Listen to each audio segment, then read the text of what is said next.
ओम शांति। 4 जनवरी 1982 की अव्यक्त मुरली।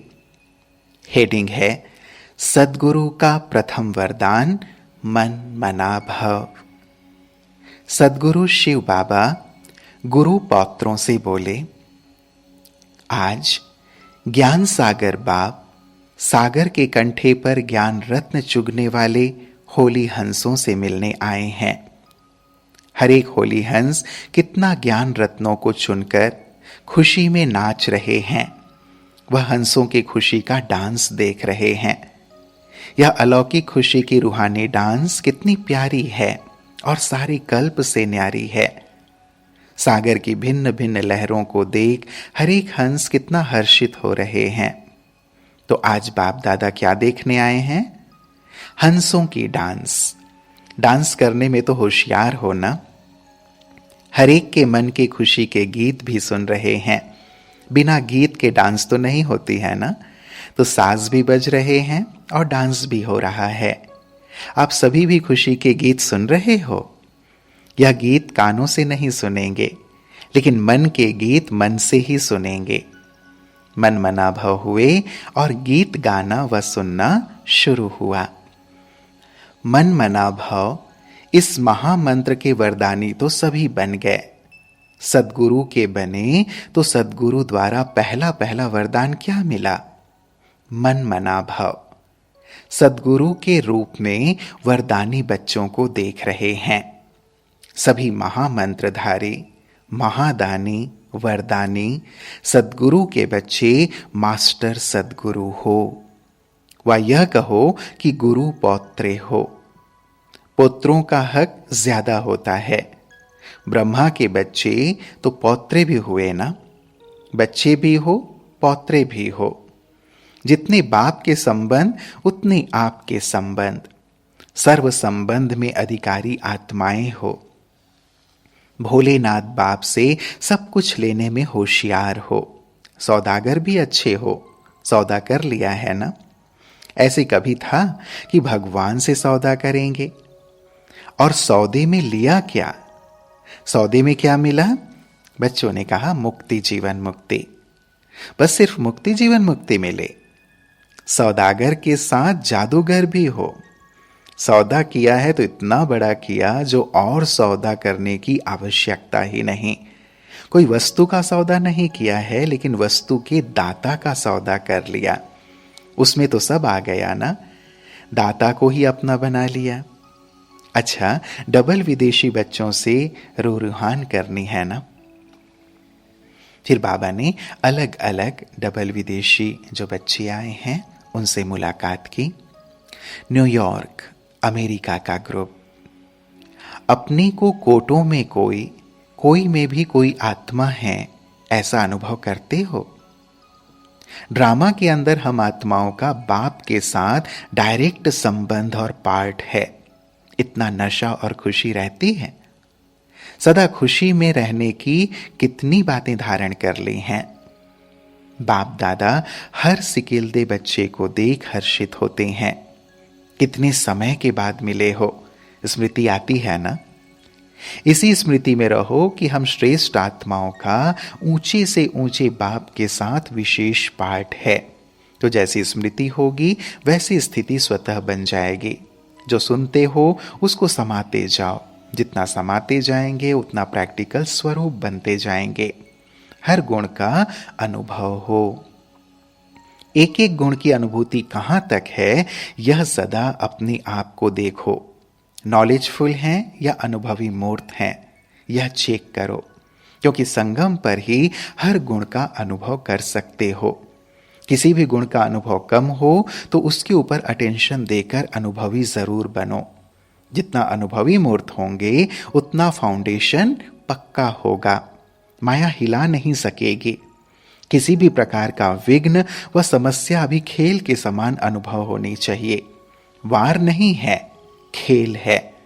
तो खेल समझने से खुशी खुशी पार कर लेंगे और वार समझने से घबराएंगे भी और हलचल में भी आ जाएंगे।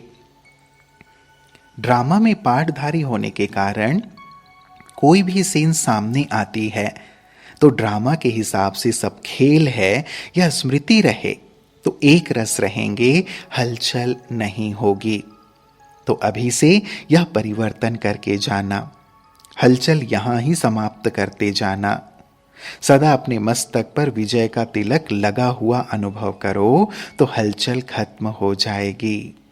देखो, अमेरिका विश्व में ऊंचा स्थान है तो ब्राह्मण कितने ऊंचे होंगे। जैसे देश की महिमा है उससे ज्यादा ब्राह्मण आत्माओं की महिमा है। तो आप लोगों को सेवा में नंबर 1 लेना चाहिए। हरेक अगर बाप को प्रत्यक्ष करने के लिए लाइट हाउस हो जाए तो व्हाइट हाउस और लाइट हाउस कंट्रास्ट हो जाएगा। वह विनाशकारी और यह स्थापना वाले। अभी कमाल करके दिखाओ। विशेष आत्माओं को निमित्त तो बनाया है, अभी और संपर्क से संबंध में लाना है। ऐसा समीप संबंध में लाओ जो उन्हों के मुख द्वारा बाप की महिमा सारे विश्व में हो जाए। देखो, बाप दादा ने जो बच्चे और धर्मों में मिक्स हो गए हैं उन्हों को भी चुन करके निकाला है। तो विशेष भाग्यवान हुए ना। आपने बाप को नहीं ढूंढा लेकिन बाप ने आपको ढूंढ लिया है। आप ढूंढते तो भी नहीं ढूंढ सकते क्योंकि परिचय ही नहीं था ना। इसीलिए बाप ने आप आत्माओं को चुनकर अपने बगीचे के पुष्प बना दिया। तो अभी आप सब अल्लाह के बगीचे के रूहानी गुलाब हो। ऐसे भाग्यवान अपने को समझते हो ना। यह भी बाप को खुशी है कि भाषा को न समझते हुए भी कैसे स्नेही आत्माएं अपना अधिकार लेने के लिए पहुंच गई हैं। अपने को अधिकारी आत्मा समझते हो ना। बहुत लगन वाली आत्माएं हैं जो फिर से अपना अधिकार लेने के लिए महान तीर्थ पर पहुंच गई हैं। अच्छा, फिर जापान ग्रुप से सभी बाप दादा के दिल तख्त नशीन आत्माएं हो। अपने को इतनी श्रेष्ठ आत्मा समझते हो। वैरायटी फूलों का गुलदस्ता कितना बढ़िया है। आप उस गुलदस्ते में किस स्थान पर हो। छोटा सुभान अल्लाह होता है। बच्चों को कितने समय से याद करते हैं। बाप दादा जापानी बच्चों को कितने समय से, बहुत समय पहले आप बच्चों को याद किया और अभी प्रैक्टिकल में बाप की वरदान भूमि पर पहुंच गए हो। तो ऐसा भाग्यवान अपने को समझते हो। जापान की विशेष निशानी कौन सी दिखाते हैं। एक तो फ्लैग, दूसरा फैन। हवा के लिए सबको पंखा देते हैं। तो बाप दादा भी बच्चों को सदैव याद दिलाते हैं उड़ते रहो, इसलिए पंखा दिखाते हैं। पहले पहले विदेश की सेवा का फाउंडेशन भी जापान ही है। तो महत्व हो गया ना। बाप दादा के आह्वान से आप लोग यहां पहुंचे। बाप दादा ने बुलाया तब आए हो। सभी अच्छे शोकेस के शो पीस हो। सभी ब्राह्मण परिवार भी आप गोल्डन डॉल्स को देखकर खुश होते हैं। ऐसा अनुभव किया है कि परिवार के भी सिकिलधे हैं और बाप दादा के भी सिकिलधे हैं। अब जापान से ऐसी कोई विशेष आत्मा निकालो जो एक के आने से अनेकों को संदेश मिल जाए। वहां वैरायटी प्रकार की सर्विस निकल सकती है। थोड़ी सी मेहनत करेंगे तो फल ज्यादा निकल आएगा। इसके लिए एक तो स्थान का वातावरण बहुत पावरफुल बनाओ। ऐसे अनुभव हो जैसे एक चैतन्य मंदिर में जा रहे हैं। ऐसा वातावरण रूहानी खुशबू का हो जो दूर दूर से वायुमंडल आकर्षण करे। वातावरण बहुत ही आत्माओं को खींच सकता है। धरनी बहुत अच्छी है और फल भी बहुत निकल सकता है। सिर्फ थोड़ी सी मेहनत और वायुमंडल चाहिए। सेवा का संकल्प करेंगे और सफलता आपके आगे आएगी।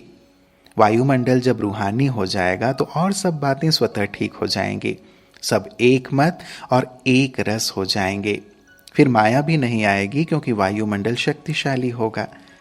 वायुमंडल को शक्तिशाली बनाने के लिए याद के प्रोग्राम रखो और आपस में उन्नति के लिए रूह रूहान की क्लासेस करो, स्नेह मिलन करो, धारणा की क्लासेस रखो तो सफलता मिल जाएगी।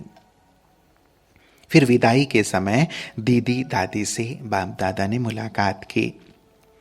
आप लोगों को भी जागना पड़ता है। सारा दिन मेहनत करते हो और रात को भी जागना पड़ता है। बाप दादा तो बच्चों को सदा आफरीन देते हैं, हिम्मत और उमंग दोनों पर बलिहार जाते हैं। देख देख हर्षित होते हैं। महिमा करें तो कितनी हो जाएगी। जैसे बाप की महिमा के लिए कहा हुआ है कि सागर को स्याही बनाओ, तो बच्चों की भी कितनी महिमा करें।